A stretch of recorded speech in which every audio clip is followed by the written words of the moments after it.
साथ ही आभार प्रकट करता हूं हमारे सदन के नेता प्रतिपक्ष और कांग्रेस पार्टी के नेताओं का कि मुझ नौजवान विधायक को बजट पे प्रथम दिन बोलने का अवसर प्रदान किया। सभापति महोदय, वित्त मंत्री महोदया ने गोपाल दास नीरज की पंक्तियां पढ़ी। उन पंक्तियों को मैं आगे बढ़ाना चाहता हूं कि नफरत गले लगाने वालों, सब पर धूल उड़ाने वालों, कुछ मुखड़ों की नाराजगी से दर्पण नहीं मरा करता, कुछ सपनों के मर जाने से जीवन नहीं मरा करता, कुछ सपनों के मर जाने से जीवन नहीं मरा करता। निसंदेह इन 2 बजटों से राजस्थान के जवान और किसान के सपने जरूर मरे हैं, लेकिन अभी वो जीवित है और वो जीवित है इस कांग्रेस पार्टी की तरफ बड़ी आशा भरी निगाहों से टकटकी लगाए देख रहे हैं कि फिर से ये लोग आएंगे, फिर से जवान और किसान में खुशहाली आएगी। आशाएं टूटी है, पिछला बजट धरातल पर नहीं उतरा। लेकिन सभापति महोदय, सत्ता पक्ष के साथियों ने इस बजट में बताया कि वित्तीय वर्ष 2025-26 में जीएसडीपी में 16.75% की वृद्धि हुई है। क्या जनता इन आंकड़ों पर विश्वास कर पाएगी? जबकि हम देख रहे हैं प्रति व्यक्ति आय में बढ़ोतरी नहीं हो पा रही है, लगातार महंगाई बढ़ती जा रही है। सच्चाई यह है कि वित्तीय वर्ष 2024-25 में राजकोषीय घाटा 70,000 करोड़ लगभग, लेकिन इस वर्ष राजकोषीय घाटा आपने 70,000 से बढ़ाकर 84,000 करोड़ रुपए कर दिया। अर्थात सरकार राजकोष पर 14,000 करोड़ का वजन दे दिया। इसी कारण मैंने राज्यपाल के अभिभाषण में वजन लाल सरकार कह दिया तो आप लोग नाराज हो गए। आदरणीय सभापति महोदय, सत्ताधारी लोगों को बड़ी सोच रखनी चाहिए।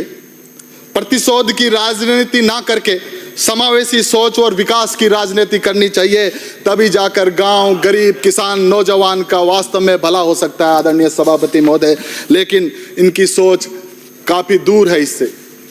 आपने पिछले बजट में किशनगढ़ विधानसभा क्षेत्र में, जो कि मेरा विधानसभा क्षेत्र आता है, टाइल मैन्युफैक्चरिंग पार्क की बजट की घोषणा की। मैं पूछना चाहता हूं उस वादे का क्या हुआ जो पिछले बजट में आपने किया? इसी प्रकार किशनगढ़ के जिला अस्पताल में आपने उसके भवन निर्माण की घोषणा की, आज तक नींव का पत्थर नहीं लगा। उस बजट के वादे का क्या हुआ? मैंने 2-4 मांगे मांगी कि हमारा औद्योगिक क्षेत्र मार्बल मंडी, जो एशिया की सबसे बड़ी मंडी है, उसमें लगातार ट्रैफिक जाम हो जाता है। मैंने एक रिंग रोड मांगी, वो आपने नहीं दी। मैंने अराई में जो कृषि प्रधान क्षेत्र है, वहाँ मैंने एक अग्निशमन यंत्र मांगा, एक उपकेंद्र मांगा, आपने नहीं दिया। कोई बात नहीं, ना मुझे किशनगढ़ को दिया, ना इस आसन को शोभा करने वाले अजमेर में दिया। आदरणीय सभापति महोदय, ये सब बातें बताती है कि मेरी पूर्व पार्टी के लोगों की कथनी और करनी में कितना बड़ा फर्क है। और वित्त मंत्री जी कह रही थी कि मैं हर वादा दिल से निभाती हूं। मैं उस बात को बशीर बद्र की कुछ पंक्तियों से उनको कहना चाहता हूं कि तेरी मजबूरियां दुरुस्त, मगर तुमने वादा किया था, याद तो कर। वित्त मंत्री जी ने इस बजट में, आदरणीय सभापति महोदय, प्रधानमंत्री जी का नाम लिया, मुख्यमंत्री जी का भी नाम लिया, लेकिन मुख्यमंत्री जी का नाम का आंकड़ा 12 पर आके अटक गया। और 12 आप और हम सनातनी लोग हैं, 12 का आंकड़ा कभी सही नहीं हुआ। जो जनता में परसेप्शन है वित्त मंत्री और मुख्यमंत्री के लिए, वो परसेप्शन इस आंकड़ों के साथ सही होता हुआ नजर आ रहा है। खैर, आपकी पार्टी की बात है, आप 11 बार लो या 12 बार। आपकी सरकार की अंतर्कलह से, इस डबल इंजन की सरकार के कारण, इस डबल इंजन के बीच में राजस्थान का गांव, गरीब, नौजवान पिसता हुआ नजर आ रहा है। सभापति महोदय, ये 2 बजट बड़े निराशाजनक बजट है। इस बजट में आपने कृषि बजट के लिए 52,000 करोड़ की राशि का प्रावधान समेकित निधि के लिए किया। ये राशि पिछले बजट में 65,000 करोड़ की थी। इस प्रकार आपने किसान भाइयों का भला न चाहकर 13,000 करोड़ रुपए की राशि कम खर्च करने का जो प्रावधान दिया, ये किसानों के प्रति आपकी सोच को और आपकी दूरदर्शिता को दिखाता है।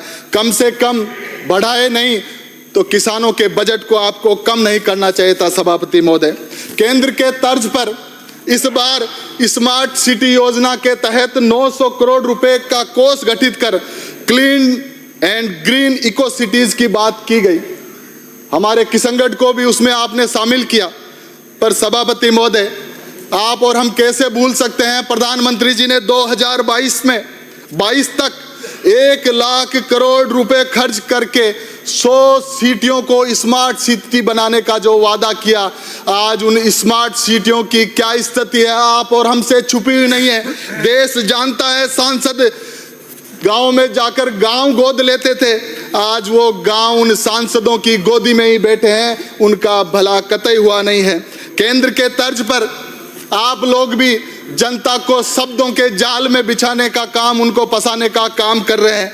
कभी आपने इस बजट में अपग्रेड लिख दिया, कभी उन्नयन लिख दिया, कभी आपने नवीनीकरण लिख दिया, पर इस बजट में आपकी स्पष्टता दिखाई नहीं दे रही है। आदरणीय सभापति महोदय, मैं आपके माध्यम से सत्ता पक्ष के साथियों से पूछना चाहता हूं, सत्ता पक्ष जो सरकार, पूरी जनता इनको देख रही है कि इन्होंने वादा किया, मैं पूछना चाहता हूं आपके माध्यम से कि आपने कोई नई भर्ती निकाल कर दी हो तो बताओ। जोगाराम जी, आपने कोई नई भर्ती निकाल कर नियुक्ति दी है तो बताओ। आपने बजट में सामाजिक सुरक्षा की बात की है तो बताओ। आपने महिला अत्याचार मुक्त राजस्थान की बात की है तो बताओ। आपने सशक्त युवाओं वाले राजस्थान की बात की है तो बताओ। राइजिंग राजस्थान की बात करने वालों, समृद्ध किसान की बात आपने की है तो बताओ। आपने 5,000 राजीव गांधी युवा मित्रों को समायोजित करने की बात की है तो बताओ। आपने केवल और केवल इधर उधर की बात की है। आदरणीय सभापति महोदय, सभापति जी, मुझे याद है जब मैं छोटा बच्चा था, जब देश में रेल का बजट आता था तो लोग टकटकी लगाए देखते थे।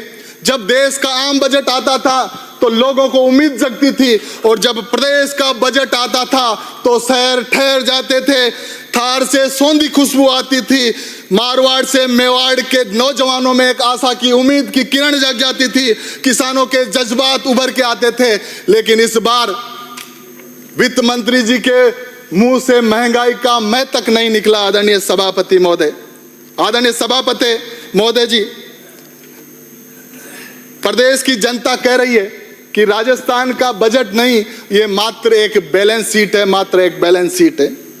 अरे बजट तो सभापति जी, बजट तो पूर्व मुख्यमंत्री अशोक गहलोत जी ने दिया था, जहां सामाजिक सुरक्षा की बात थी, जहां कर्मचारियों के लिए ओपीएस की बात थी, जहां नरेगा की बात थी, जहां शिक्षा के लिए महात्मा गांधी अंग्रेजी विद्यालय की बात थी, जहां चिकित्सा के लिए चिरंजीवी जैसी योजना की बात थी, रोजगार की गारंटी की बात थी, स्वास्थ्य की गारंटी की बात थी, शिक्षा की गारंटी की बात थी, जहां सूचना के अधिकार की गारंटी की बात थी।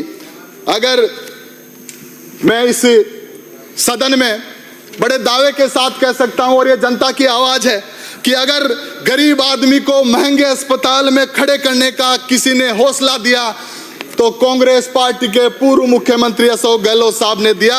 इसलिए जनता उनको आज भी याद करती है। और मैं पूछना चाहता हूं सभापति महोदय कि आपने क्या दिया? आदरणीय कृपलानी जी, आपने क्या दिया?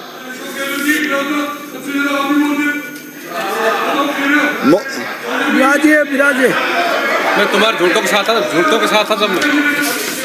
तभी मैं इतना सीख गया। विराजे तभी मैं इतना सीख गया। महोदय, मैं आपके माध्यम से आसन को संबोधित करते हुए, महोदय, मैं आपके माध्यम से वित्त मंत्री जी से पूछना चाहता हूं, उन्हें पता नहीं, शायद वो भूल रही है कि एक गृहिणी को घर चलाने के लिए कितनी मुश्किलों का सामना करना पड़ता है।